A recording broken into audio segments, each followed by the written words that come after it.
painting, farming, swimming, hiking, and generally being outdoors. Ladies and gentlemen, we are in for a treat. Allow me to read the husband's bio so that when we begin, me, I'm not coming again. I'll just come to say the grace as we are as we are winding up. Mbu, you sent me the bio. Yes, I have it. It's here. Kibuga Karidi, Kibe, is an experienced investment banker with over 29, my people, 29 years professional experience. Currently the chairman of Harry Limited, immediate former CEO of City Finance Bank, the founder of Baraka Africa Fund, and up to April 2025 was a CEO of the Nairobi Stock Exchange Limited. He is a business and blended family merger. Now see why you needed to join the call. Blended family merger and acquisition expert. He has a passion for justice and was a founding director of Christians for a Just Society. He is a mentor, teacher, and student of the Bible. He is the husband to Professor Koi Kibuga, an intentional and engaged father to 7 adult children. Guys, nani sasa hajaweka emoji? This is where we want all the emojis, all of them, the ones you know, the ones that are available on your app. Yeah, so Koi, karibu sana. Over to you. Now we are in your hands. Guide us as you desire. Thank you very much. Kibe, are you there? I know I see you. Sometimes he's camera shy, but at least put your camera on for a few minutes so that they can see you. And then we will allow you to go take your camera off. Kibe? Oh, there he is. Hi, honey. Yeah. We are not in the same house. Good to see you. So I Kibe, interject at any time. Yeah, I think you can display our slides, our first slide, so you can see who we are. I don't know. Wambui, are you doing the slides? Yeah. Just a second. Okay, so the next one in slideshow. Can we put it in slideshow so that it's bigger? Is it possible to put it as a slideshow?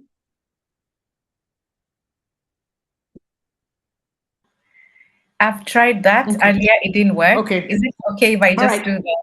All right. This is fine. So this is the family, Kibe and myself. This is the blended family. I will leave you to guess who belonged to who now that they all belong together. But they are the 5. The 2 sons are now married. So we really thank God for bringing addition. So hopefully this weekend we will do an update portrait that has all 9 of us now. Yeah, I was telling my husband the other day, I think we need to buy a minivan, a Costa, if we're all going to travel together. So this is us. And I think let's just get straight into business. When we, at the last session, after we were really blessed by Leah, who I know, on some of the legal aspects of being blended, I wrote to Sue and I said, by the way, there's a lot more, and this is our experience. And she says, would you mind sharing? And Kibe and I will now take you through what our lived experience is. We are not legal experts. My husband is a merger and acquisition expert, both in the banking industry, and clearly has demonstrated the transferability of those skills into blending. So I think we can just start with our first slide. And feel free to write down your questions and ask us what or why we went this way.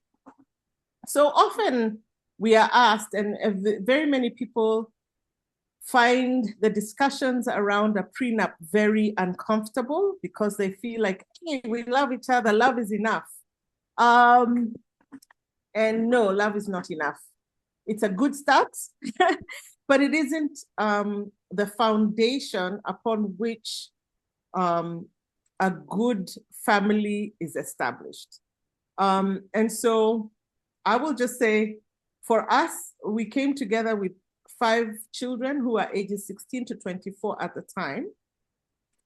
And Kibe was a widower whose wife had also left a will. And I think that was very important as part of this discussion. And he himself had a will. And when I got divorced, I also created a will. I had two wills. I had a living will, kind of addressing what would happen if I was comatose. So I had instructions about how long do I want to be on life support, kind of what kind of treatment I will accept or would like. And so I had a living will. We haven't discussed a living will since we got remarried. So a lot of these discussions are still in progress. However, because Kibe's wife had left a will, the children were very aware, Kibe's children were very aware of what their mother had willed to them. So coming into that situation, it was very clear that we needed to create, and what my husband likes to call guardrails, that will help us walk or learn how to walk. Remember, when you're remarrying, you've never been married to this person before. You've never been in this situation before. So it's just like a child learning how to walk, or somebody who has been crippled or has had an accident, a broken leg, learning how to walk again. So we were both learning how to walk again in marriage. And part of that was having to discuss what our children felt about property. And so all of our children were above 16. They were very cognizant and they had concerns and fears. And so part of what we realized very early is that our children on both sides were anxious that their circumstances would change because we were now blending our family. And luckily, our children had gone to the same kind of schools, had experienced the same kind of upbringing and standards of living. So whether it was swimming competitions, walifanya yote. Whether it was music, walikuwa wamefanya music. So that created a good platform. But now we were many more. I mean, my children had seen me kind of struggle raising 2. His children had seen him work very hard to maintain their standard of living. And so now from 2 to 5 or from 3 to 5, what does that mean? And so that kind of led us to the discussion. Kibe, what would you like to say about that? How we ended up with a prenup? So basically, one has to create a situation where the assets of each spouse are held in trust for their blood children. That's purely because you're saying nothing should change because your mother married me or I married her in terms of the inheritance of the children, so that you hold a space where you say, actually, all the inheritance will pass to my 3 children from my side. And she says, all your inheritance will pass from me to you from her side, ensuring that there's no confusion if either spouse passes away. So the whole idea there is to say, let's hold this space, at least for a while, until we know that each of the children is now comfortable, that nothing really has changed in terms of what they're expecting, or even how income will be divided, etc. And that was very important to ensure that the children feel completely safe, that nothing new has happened just because the 2 of us are together. Thanks, Kibe. Sorry, guys, if you see me wiping my brow, I'm in menopause and my fan sounds like a mini jet engine. It's so loud. I don't know if you can hear it. So allow me to sweat a bit.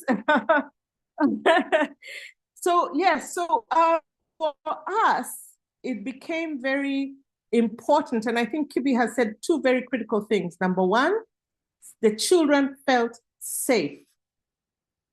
And number two, we were holding the space. And we will talk about where we are now as opposed to where we were 7 years ago. So that's why we decided, and I remember I'm the one who brought it up to Kibe. I said, you know what, Kibe? Okay, the other ulterior motive was I did not want to look like a gold digger because it has happened. And I'm like, I am not that girl. No. Yeah. So even if I had like a small fear somewhere in the corner of my heart, actually the primary thing in my mind was how do we create a space where our children will feel at ease and at peace that hawa watu hawajakujia vitu yetu, and my children will also feel safe that if my mom gets married to these guys, if she ever passes away, like her things won't disappear, because now she got married and now the law. So remember, the law in Kenya gives marital rights. So please, if you've never read the Marriage Act, that is the first recommendation. I would suggest just download the Marriage Act, print it out, read it together with your spouse so that you understand what is in it. So we created a prenup as a foundation for trust to grow amongst us. It allowed for the de facto bonding. This is the fact. This is where we are. It allowed for that bonding to start, but intentionally, we started conversations around where would we love to end up? Now, the de jure, meaning now this is in law, and my husband can maybe speak a little bit more to that in a minute, but it allowed us to have, right now, this is where we are. We have all gotten married. Your things are your things. My things are my things. And these are our things. And they were, you could almost sense when we allowed them to read the prenup, you could almost sense almost physically a sigh of like, phew, okay. And the children started viewing not only each other, even more in a more safe environment, like just freely, but started viewing me with a lot more, okay, she actually has signed that she's not here for things, So that was very, very useful. Now, 5 years down the line, the children actually brought up a very serious conversation around inheritance when the larger family was working around our family constitution and trust. So I know there'll be questions about the family constitution. We will be happy to address it. I think we can, Kibe, as we go to the next slide, do you want to talk about de facto de jure? So it's important to always know that de facto means, as the situation is, where you're saying that this is the situation we are in, but it's not legal. It is not a legal situation. De jure means that the legal situation in law is as follows. So your de facto situation and your de jure situation can be quite different. And it's very important to always know that if you want your de facto situation to become de jure, you must do a lot of legal work, both of you in writing, where you document and then sign agreements which control and create your de jure situation. That's a bit complicated, but if anyone wants an explanation, we can give later. Thanks, Kibe. So basically what we were saying at that time is we're a blended family, we are one, we are learning how to become one unit. But the truth is, in law, your things are your things and my things are my things. However, our desire is to get to the point where we as 7 are one unit. But to get there, which takes time, and I know Sue has talked about this a lot, relationships take time to build. So there's no hurry. I think we can go to the next slide, Kadambi. So you don't expect your kids to say, Sasa huyu ni mama, Sasa huyu ni baba, let's get on with it. Doesn't always happen that way. So when we got married, Kibe had already been working with his 6 other siblings on wealth transfer, wealth building and wealth transfer. So in the process of doing succession planning, we began asking ourselves questions, you know. So we started with 2 wills, his will and her will, and the prenup. So the prenup says, in this marriage, we have agreed that Kibe's things are going to go to his children according to his will, and Koi's things are going to go to her children according to her will. So we started off with 2 wills.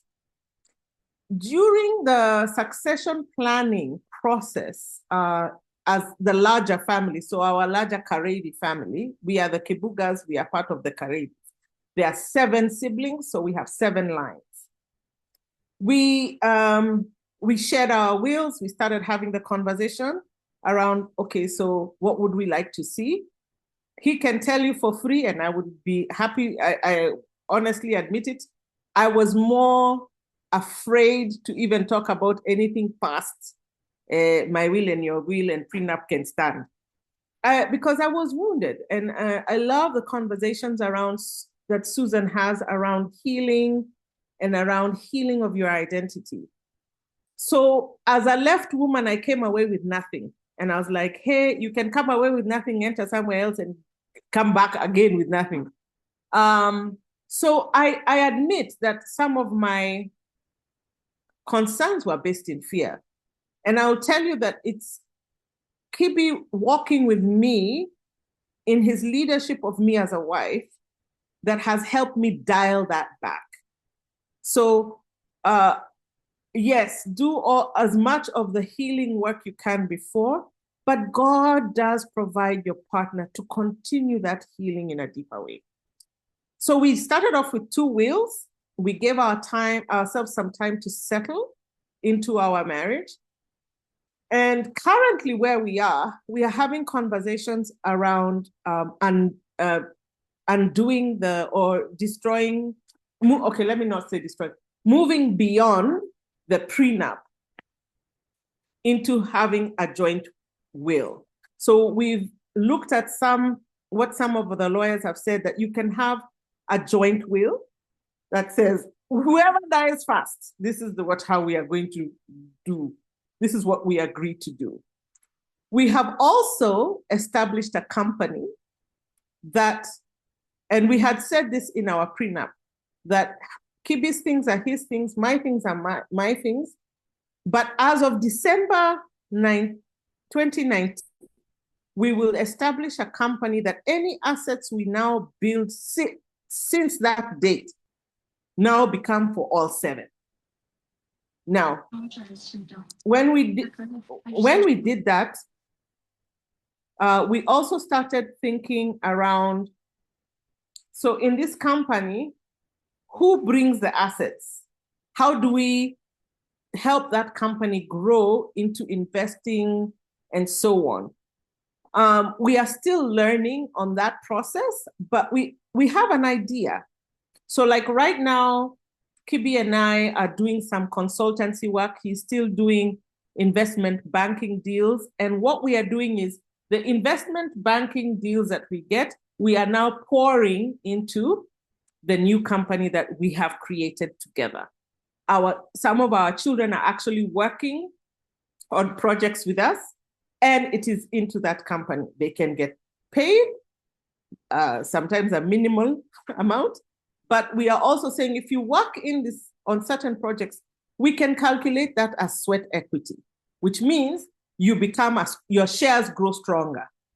So we want to reward those of our children who actually are working. The others who don't, their shares will still be the same, but those who put sweat equity into it, their asset grows, their asset proportion grows. So we are working on the company. And then the last thing we're doing is we're working on creating a Kibuga family trust. So Kibe can explain a little bit after I finish up in a minute, the difference between a trust and a company, and why that even if you have a will, it still takes time for your children and your spouse to access your wealth, even with a will. The fastest turnaround I've seen of probate is 6 months. Fastest. So it means for 6 months, what are your people going to be doing?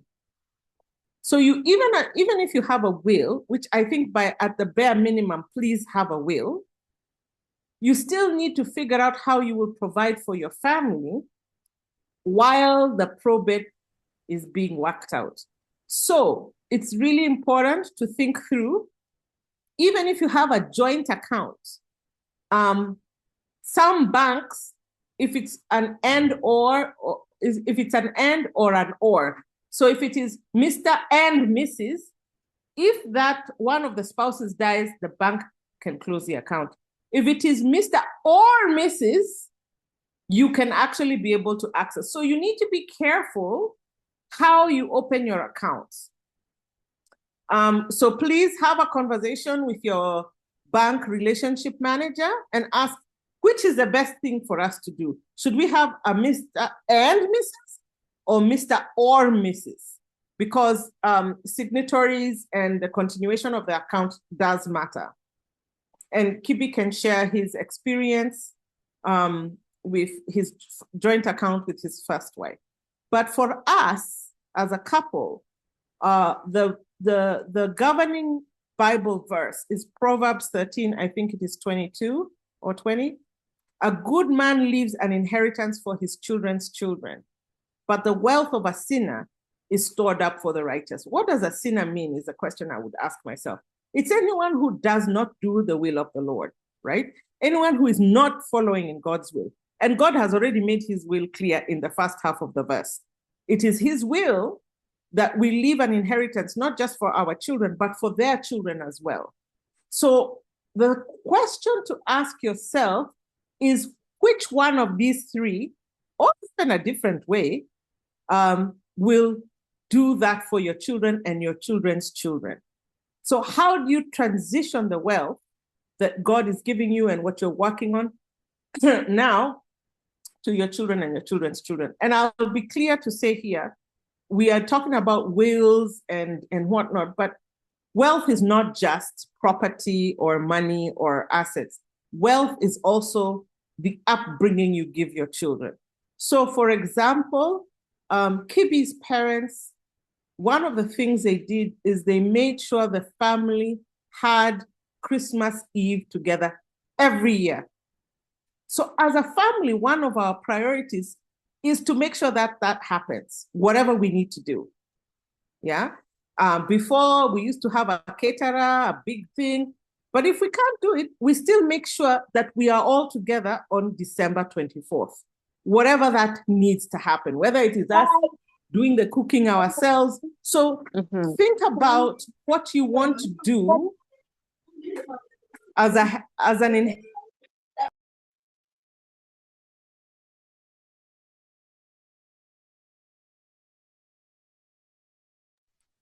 what do you want to pass on to your children and their children that is both monetary based and non-monetary based? Kibe, what would you like to say about the difference between a will, a company, and a trust, and your experience with your parents? Okay, so Koi wants me to get into wealth management, which is a big topic now in Kenya and Africa, because unfortunately we are very naive and we know little about it. So I was trained in wealth management in Barclays Bank. And one of the key things we'd like to be able to tell people is, firstly, assets in your name, if you die, are very difficult to work. Once you die, the family takes 6 months for probate, maybe 2 years, maybe 10. You can get into family quarrels, all sorts of nonsense can happen. So, like for us, all our assets are in the name of companies. Why? Because the company directors can continue to operate the company if you are indisposed or dead. And one of the key things I've always tried to tell people, you're going to die. So stop pretending, plan for that death. So that when you're not there,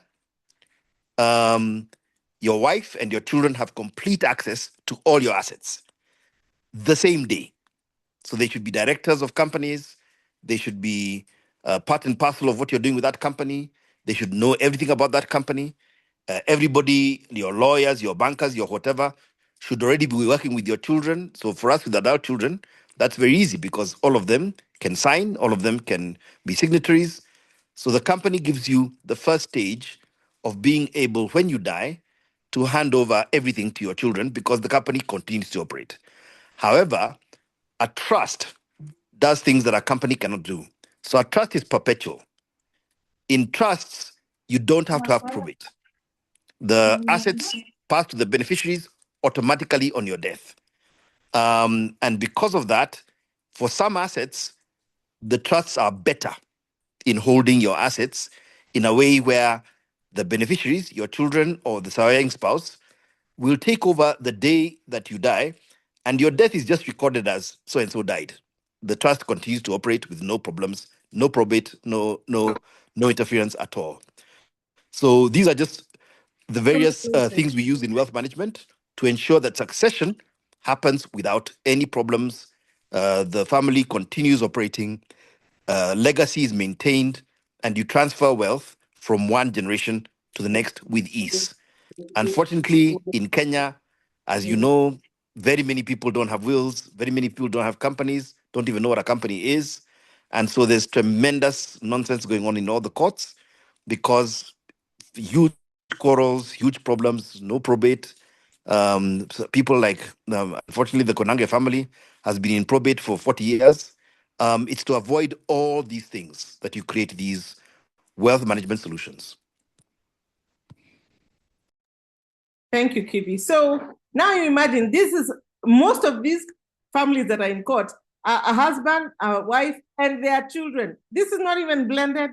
So when you bring in blended family manenos, you can escalate that exponentially. So the question I think as Christians is to ask ourselves, how do I pass on, because Proverbs tells me I should, how do I pass on what the Lord has gifted me with, granted me with, to my children and their children's children? And how do I make sure that on my passing, because I will die, that my children and my spouse are able to continue accessing what we have built together? So a good example is, does your car need to be in your name? As you're building your accounts in your savings, instead of putting it into a savings with your own name, can you put it into the company account where you have directors who can sign? Yeah? So then your wife can still sign, your husband can still sign once you pass away. And I appreciate that as Africans, we have this social fabric where we raise money to help each other. But if you really think about it, most of the monies that we raise, once it has paid the funeral expenses, is for the family to survive until probate is finished, or at least as far as possible. So how do we create it? If you're able, even if it is a meager or a small life policy, it is worth having a life policy that you then say, upon my demise, this life policy is paid directly into the company. So then, because if you say it's paid into your account, by the way, your account is closed until probate is finished, until everyone is agreeable. Yeah? And people act very strange during grief. So in a way to provide people the opportunity to grieve as they will without disrupting the family flow, these documents become very useful. So how did we get to where we currently are? Our family, the larger family, Karedi family, were working on what we call the family constitution. When I got married to Kibe, as I said, he'd already started the foundational work on that. When I got married to him, we continued the work, and we insisted on three things: that each family line, each one of the 7 siblings, should have a succession plan that includes a will and a company, or a will and a company and a trust. But at the minimum, each family line must have the elders of the family must have at least a will. Now, I want to say that we worked on this for 5 years. This is year number 7. And we would like to report to you guys that everybody has a will. We cannot be guaranteed that. We have some siblings who have passed away, and they have passed away intestate. And because they passed away intestate, it created issues for the rest of the family lines, where they held property, they were directors or held property together, right? So it's worth the work. It is absolutely worth the work. So one of the things we learned during this process from Strathmore University is that when wealth transition is unplanned, as in there's no will, there has been no discussion, those guys who say, si nikikufa mutagawanya. When that happens, families on average lose 70% of their wealth. Let me say that again. When wealth transition is unplanned, you are likely to lose 70% of that wealth. So if you think back to Proverbs 13 we just read, that is in direct violation of what God is asking us to do. So it's worth having the work and the conversations around. So this process, the family constitution process, became very important for our family, the larger Karedi family, for 2 reasons. Because we were running family businesses, but we also wanted to maintain and to heal some of the ruptured social relationships. And it gave us an opportunity of decoupling the two. Some people were hurt and therefore were causing problems in the family business. And some people in the family business were falling apart and not having the social fabric. So what we have managed to do through the family constitution is separate the two. The family business is run as a business. You can choose to be in the business or not. If you're not in the business, you get the basic, what we call dividends or benefits. But if you're in the family, your share can grow. But on the social side, we started healing the wounds. We started healing relationships. We maintained contact with one another. We show up for weddings. We show up for babies. We show up for graduations. We have actually guidelines of how to deal with an errant family members on the social side, using the Bible as our basis. So this process helped us address 3 questions, really 1 question, but I'll break it up into 3, and then Kibe can make a comment. It asked us, the question we were asking is, who is a recognized heir of the family? Who can inherit in our family? We were the first blended family. Is that correct, Kibe? Yes. we're the first officially blended family. No, we are not. No, we were not. We were not the first officially blended family, but nobody had really asked the question, can Koi and her kids inherit? So we actually asked ourselves the question as the big family of 49 people.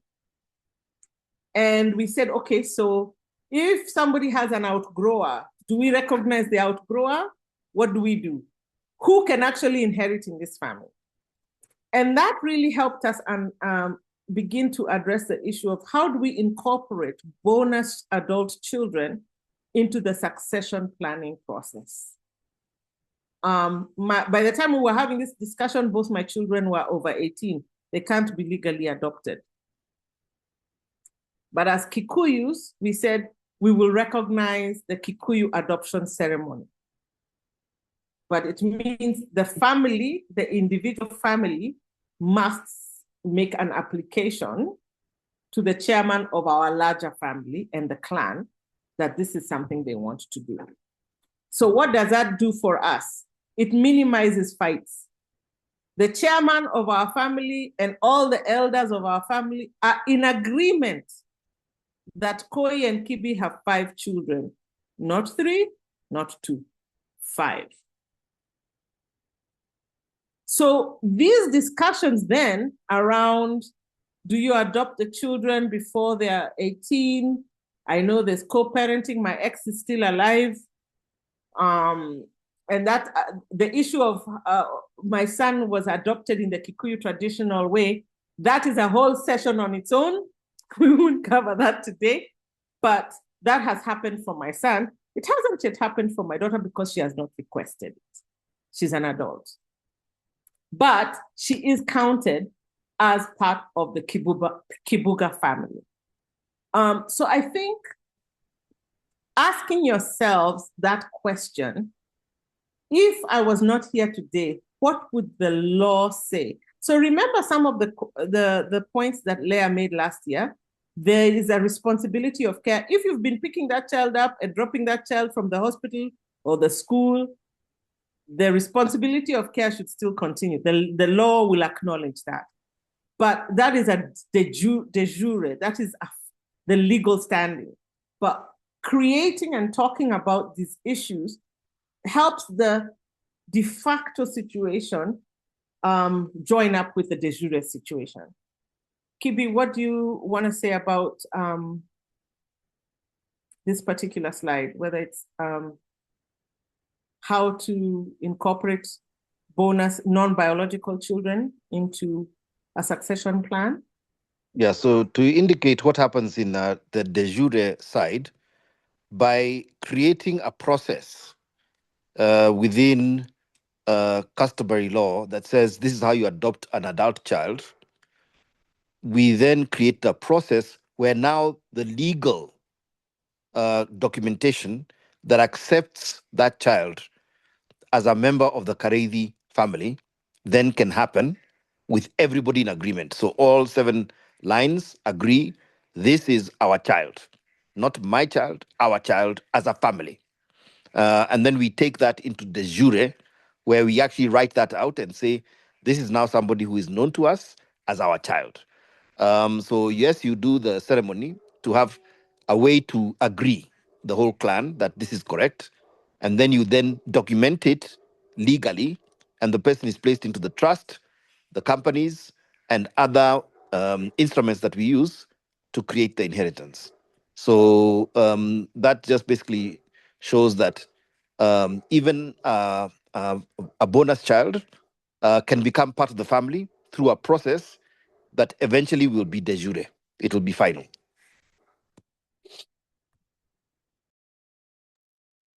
Okay, so we can go to the next slide. I know I'm moving fast, but please write your questions. I want to leave enough time for the question and answer session. So what Kibi did for us, let me backtrack a bit. When we first got married, what Kibi did for us that was so important. Every time I look back, I'm like, yeah, that was really big deal. Okay, I didn't enjoy it all the time. Let me just say, ladies, Roho Safi, And sometimes I was like, not again. And Kibe called them our merger and acquisition meetings. We used to have meetings every week, family dinner meetings every week. If you were out of the country, you dialed in, as in Zoom call or WhatsApp call. But we got married just before COVID. And for us, COVID was really a blessing because all the kids were sent home from university. We were in the same address. They couldn't go out to visit their friends. They couldn't go anywhere. So we were in a fishbowl. We had to learn how to live together. And so we didn't require, we required everyone to be at the dinner table because I think spending time together creates relationship. But once a week, we had a serious meeting with agenda items, minutes, and Kibe and I were made to sign a lot of agreements. But during those meetings, our children knew it was a safe space to talk about anything. I don't like the way Maito moved the fridge.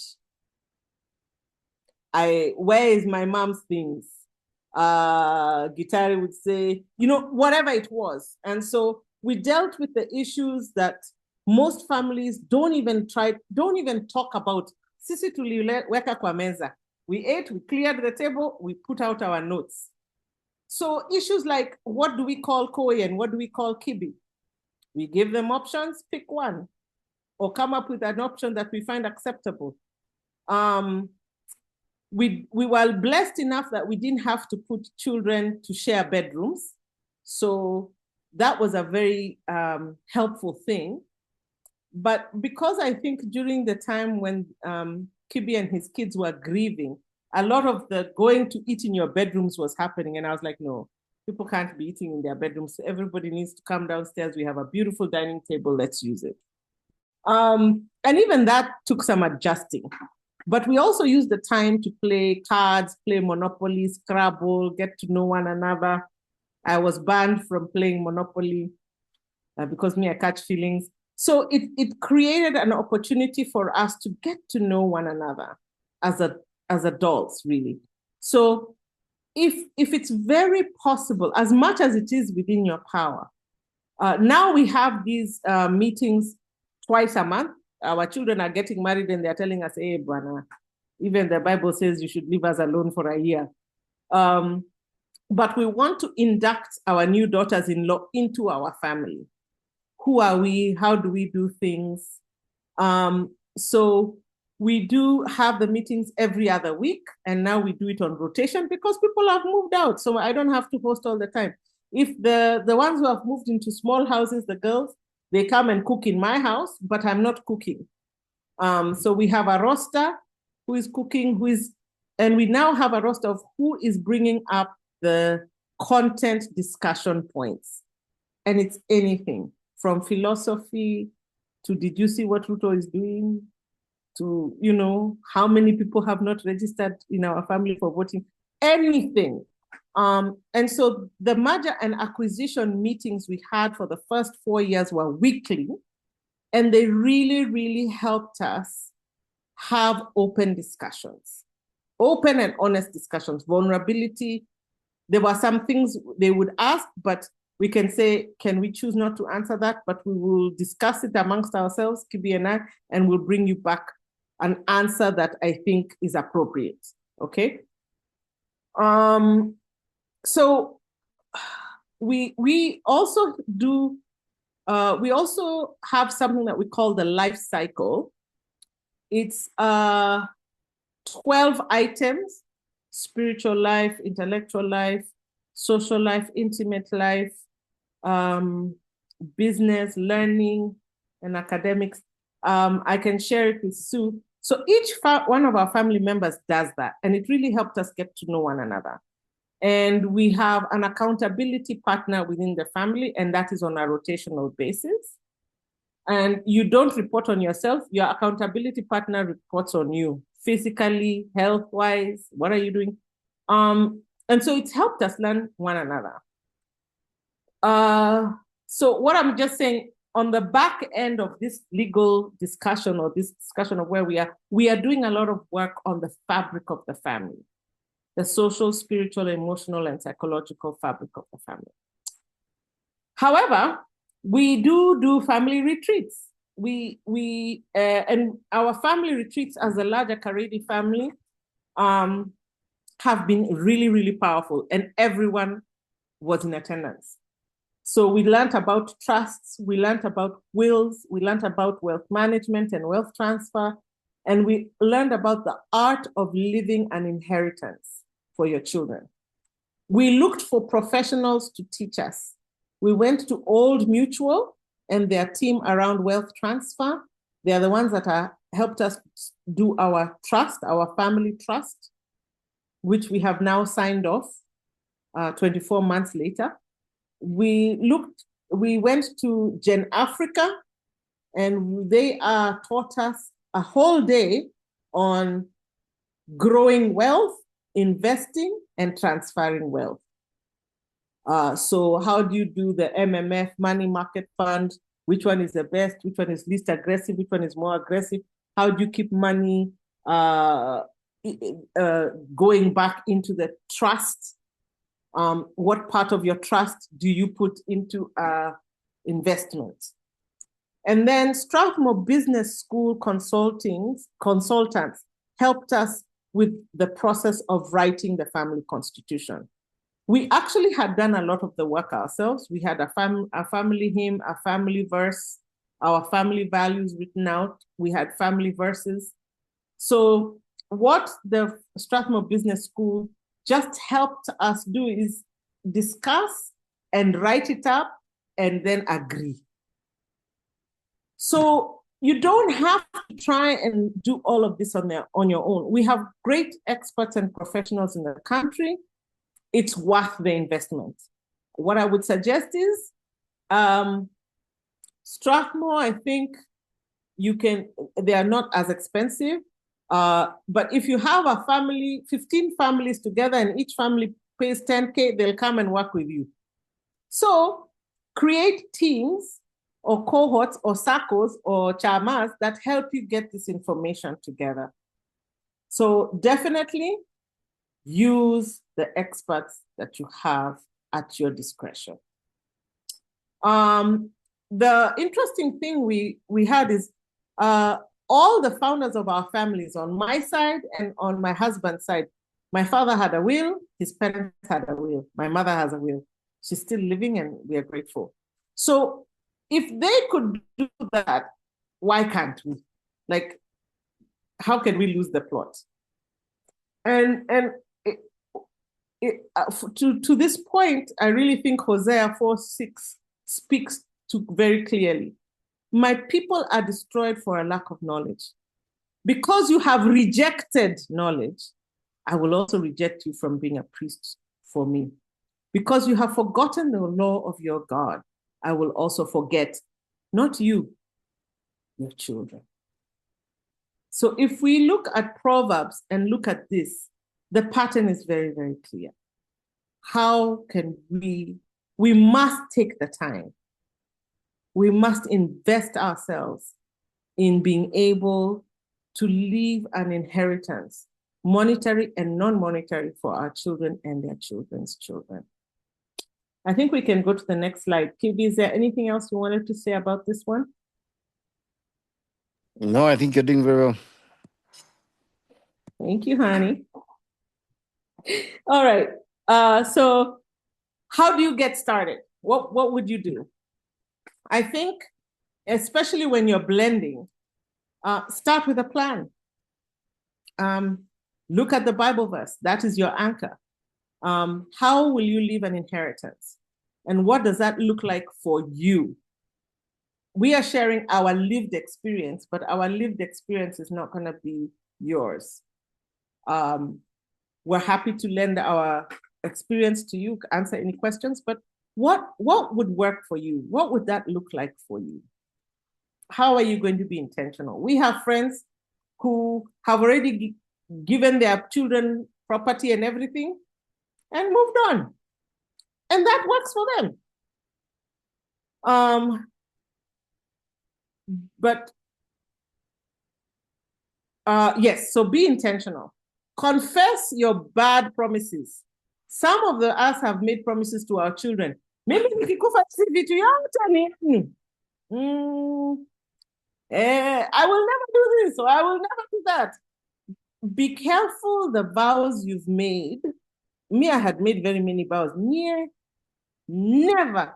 I'll never let a man do this. I'll never let a man do that to me. But what God has revealed to me is that those vows, I had to repent to God and I had to confess them to my husband. I said, hey, if you see me struggling with this, I had made a vow that I would never allow a man to do this and this. But it interferes with oneness. It interferes with our ability to plan together. So I have repented and confessed of my vows.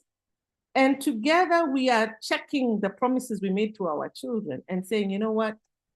I had no right to make that promise to you. It was not a good promise. It was a bad promise. Please forgive me. And please release me from that promise because I cannot deliver it.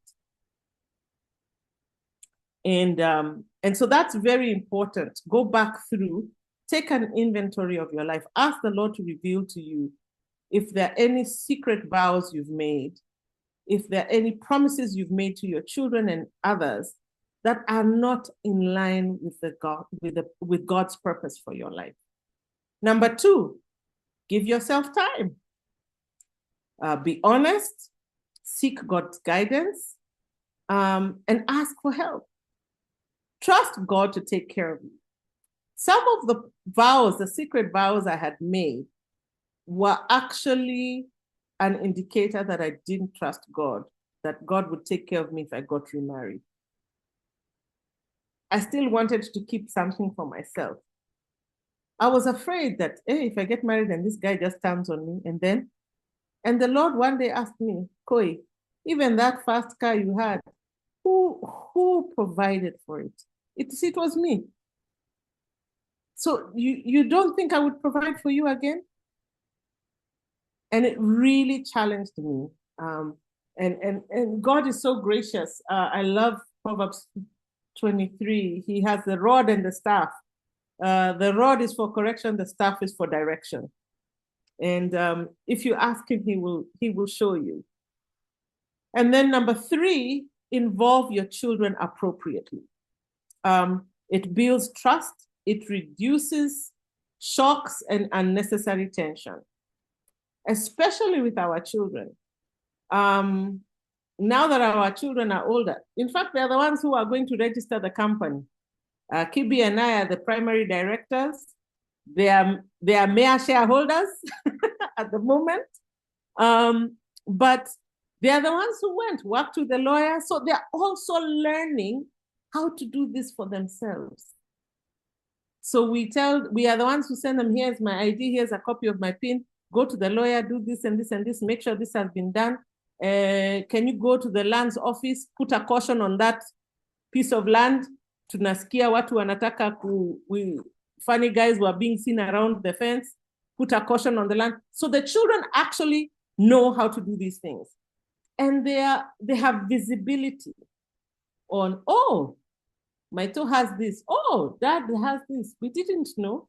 And you're like, yeah, you wouldn't have known because you are not of age. But now that you're of age, this is what we intend to do. This property here, we would like to do this and this and this. This one here, we would like to do this and this and this. This one, we haven't made up our mind yet. But our children know what is there, what is available, and we send them work. You know, we engage them in the processes that we are having. They know where our banks are. We have gone with them. So our bank relationship managers know them. They know, if my toy is not available and Dad is not available, if they see Karevi or if they see Gitari or if they see Wangeshi, that's a legitimate thing. So you can add agents to your bank accounts. So our children are agents to some of our bank accounts. They are not allowed to withdraw a certain amount of money, but it is useful for them. Because if Kibe and I have also traveled, or if we were involved in an accident, how would our bills be paid? So we have engaged our children appropriately. Now, if you have a child who has issues, don't give them the PIN of your bank card, but you know your children and ask the Lord for help. And number 4, get all the professional help you need. Meet with your relationship manager at the bank, ask them, I've been thinking this, what do I do? They're there to help you. They want you to remain a good customer. Ask them, what does it mean to have, Kibi, what's that thing? Letter of authority? No. Power of attorney. Power of attorney. Please note, the power of attorney expires the minute you die. So the power of attorney is useful as long as you're alive, but the minute you die, you go to probate. And if you don't have a will, that is an even longer story. So ask your bank manager, what instructions can I give the bank that will allow my spouse and children to continue to access? Go to a lawyer. What kind of will makes sense? Can I do a prenup even if now I'm married? Okay, I can't do a prenup if I'm already married. So how do we write a joint will that acknowledges her property, his property, and our joint property? That is actually possible. If you're investing, please talk to your investment banker or agent.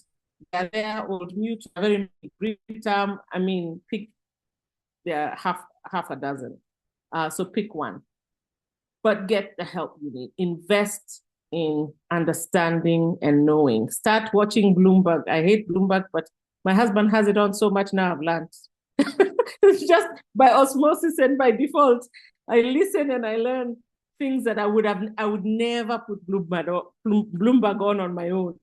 But because he has it on all the time, I'm actually learning. Oh, Mensa is a very good, is doing very well with investment. Oh, okay. So now I can ask him questions. I think we can go to the next slide. Kibi, do you have anything to say about how to get started? No, but we need to get to the question part. Okay. So whether it's a will, whether it's a company, whether it's a trust, each of them have advantages and disadvantages. Again, I said, ask the Lord to show you what his purpose for you and your family is as you are transferring the blessings that he has given you. So it's possible to do one of these, or all 3 or 2. My question is, seek the face of the Lord and ask him what his desire for your family is. And I think we can go to questions. Wow. Oops. Okay. Yes, we're running late. Sorry. It's okay. Actually, for me, I just want you to keep on talking and talking and talking, because number 1, we are learning a lot. Number 2, you're such a vibe, you're very interesting, and you make us enjoy the conversation. Yes, there was a question. So somebody asked, does the taxation negatively impact on the company? Kibi? Tax is an issue which depends on what your income is. So 90% of the time, a company is better than your personal taxation return, because as a person, when you're making your own return, the way the government looks at you is, even if you're a single proprietor, it looks as you as someone who receives a salary. That means NSSF is applicable, housing levy is applicable, everything is applicable. If it's the company making the money,